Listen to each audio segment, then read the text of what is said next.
مرد کو عورت سے ہمیشہ کچھ چھپانا چاہیے، یہ خیال ٹھیک نہیں۔ پھر بھی مرد 3 چیزیں عورت سے چھپانے کی کوشش کرتا ہے۔ نمبر 1، اپنا خوف، کیونکہ عورت کو لگتا ہے اس کا مرد دنیا کا طاقتور ترین آدمی ہے۔ نمبر 2، مرد اپنی غلطیاں عورت سے چھپاتا ہے۔ عورت کو یقین ہوتا ہے میرا والا کوئی غلطی نہیں کر سکتا۔ نمبر 3، اپنے خواب، کیونکہ اسے ڈر ہوتا ہے کہیں میرے خواب پورے نہ ہوئے تو وہ دکھی ہو جائے گی۔ عورت کا ظرف مرد کے ظرف سے بہت بڑھ کر ہوتا ہے۔ اگر مرد 100 راتیں بھی گزار کر آ جائے اور اگر ہر رات بدکاری میں ہی گزری ہو تو تب بھی عورت اسے قبول کر لیتی ہے۔ لیکن اگر عورت ایک رات بھی باہر گزارے اور اپنی پاکیزگی اور پاسداری کے لیے قرآن پاک بھی اٹھا لے تب بھی مرد اسے قبول نہیں کرتا۔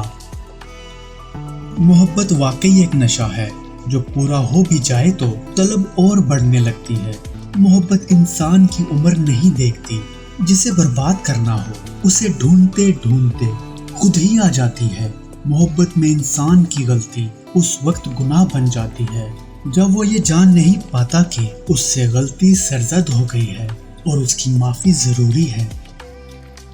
عورت بہت نازک ہستی ہوتی ہے، جب وہ کسی کا نام اپنے دل پر نقش کر لیتی ہے تو پھر کوئی دوسرا اس کے دل میں وہ مقام حاصل نہیں کر پاتا۔